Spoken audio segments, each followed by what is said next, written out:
Dear students, in continuation with the last lecture, let us reinforce some of the concepts of the linear regression and understand some more new terms here. So first of all, let us see that on your left hand side you can see this image titled as residuals. Okay, so in linear regression we define the output as a linear output has a linear relationship with the input. So you know that any line can be represented by slope and intercept. So this equation is given as y is equal to beta 0 plus beta 1 x or a 0 plus a 1 x. Okay, whatever you can use any symbol for that doesn't matter. Then the error is given as the actual value minus the predicted value, right? So what is the predicted value? Predicted value is something that our regression line is giving us. So this black line, this particular black line in between is the regression line that we have calculated. This line, after calculating, we have drawn this line after calculating the values of the slope and the intercept, right? So this line is something which is predicting, and the error is between the actual value minus the predicted value. So if I consider if this is the x-axis, this is the y-axis, right? Then at x equal to 2, the actual value is this blue dot, which is 7, and the predicted value is 4, right? So error at this point is 7 minus 4, that is 3. Similarly, I can calculate error at every point, at point 1, 2, 3, 4, 5 and so on. So that is EI. EI indicates the error at a given point. Then if I square all the errors and add them up, then whatever answer I will get, that is called as the residual sum of squares. This is a new term for you. In fact, you have already seen this, but this is called as a residual sum of squares, or RSS. Okay, this is the short form for that, RSS, residual sum of squares. So in the numerical that we have seen earlier, this last column, you can refer to the earlier video, this last column is nothing but your RSS, residual sum of square. Similarly, we had calculated something in between this one. This is, if you see, this is the difference between the actual value and the mean value. Actual value and the mean value. So what it means, that whatever is the whatever are the y points, you take the mean of all and then subtract the mean from every data point. So in this case, if you have so many y points, say these are the so many y points, 0.5, 2.5, 2, 4, 3.5, 6 and 5.5. so if you calculate their mean and subtract every point from subtract the mean from every point, then that is this is what you are going to get. Okay, so this is yi minus yi square, and this term is called as something called as TSS. It is also called as total sum of squares. Okay, so there are two terms which you have seen right now. One is residual sum of squares, RSS, which is nothing but the value of squares of the errors, and then there is TSS, that is total sum of squares. It is the addition of the difference between the actual value and the mean of all the points. Okay, so that is called as the total sum of squares. And then there is a very important indicator whether your regression line is good or not good, or the goodness of fit of this line is given by a term called as R square. If you see any of the programming language like Python, or even in you take any language which works with regression, you can check the quality of your regression with the value of R square. Okay, maximum value of R square can be 1. Maximum value of the R square can be 1. This means that you are having the best regression line. You are getting the best regression line. Okay, and the minimum value can be 0. And the equation for R square is given by ST minus SR upon ST. ST is nothing but TSS, total sum of square, minus SR is RSS, residual sum of square, divided by total sum of square. Okay, or in other terms, we can also write the R square as 1 minus RSS upon TSS. we can rewrite this equation, and we can also write that the r square value is 1 minus RSS upon TSS. So this is an important term which you should always remember, that once you get the values of A0 and A1 or beta 0 and beta 1, which you calculate, after getting that value you should check whether your r square is close to 1 or not. If it is close to 1, then it means that your linear regression is good. So students, we have seen what is linear regression. Okay, we have also seen what is a regression line, how do you calculate the coefficients of that regression line, and what is meant by the total sum of squares, the residual sum of squares, and the r square. Okay, to reiterate, r square is a measure to check the goodness of fit of the line. If your r square value is close to 1, it means that you have a very good linear regression. Okay, there is one more term which is called as ESS, or explained sum of square.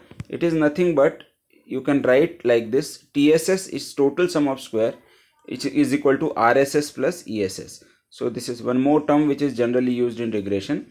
Okay, so explained sum of squares is TSS minus RSS.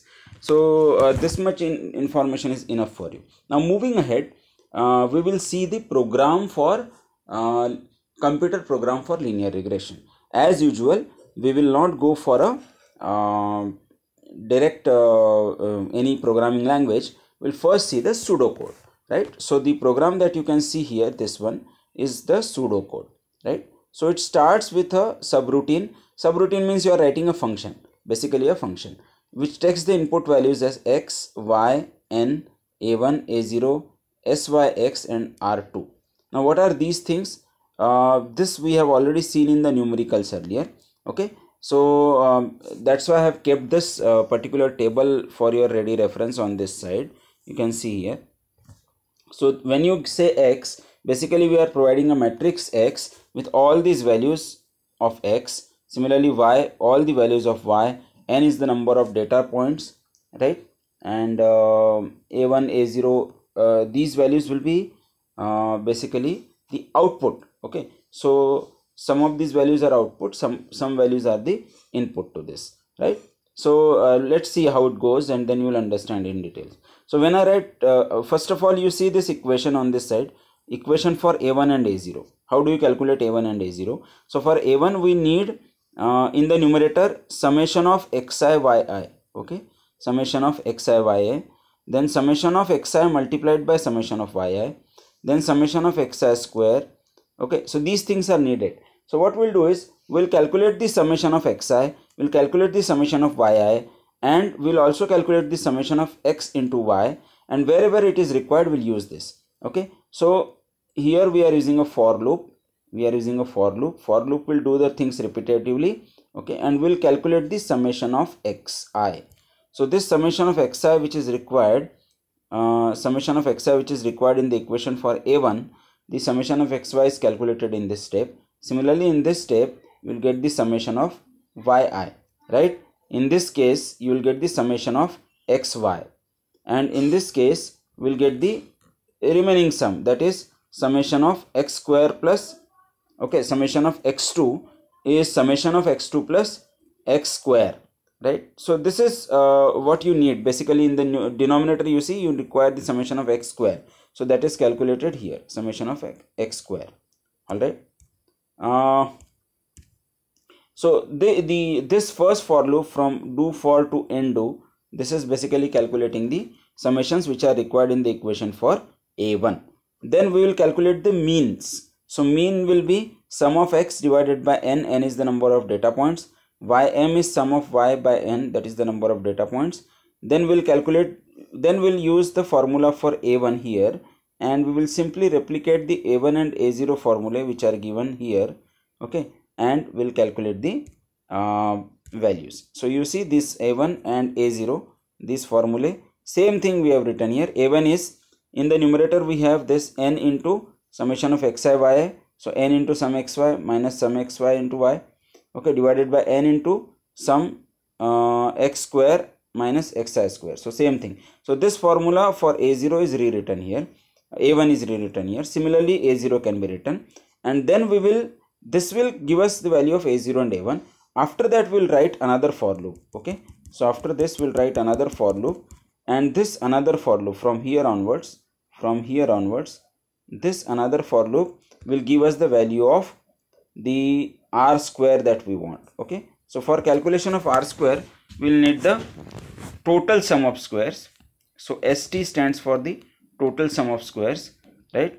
And sr stands for the RSS, residual sum of squares. And as you know, the value of r square is total sum of squares minus residual sum of squares divided by total sum of squares. So this formula for RSS is implemented, TSS minus RSS upon TSS. So whatever formula you have seen earlier, they are implemented in this pseudocode. Apart from this, there is one more term which is used here, which is SYX. SYX is called as the standard deviation. Standard deviation is, or the standard error basically, in a linear regression. This is called as a standard error, which is given by the residual sum of squares divided by n minus 2 and the entire root of that. Okay, so this term, this SYX term, you can see for yourself in the from the book. You can go through this and find out the meaning of the SYX, right?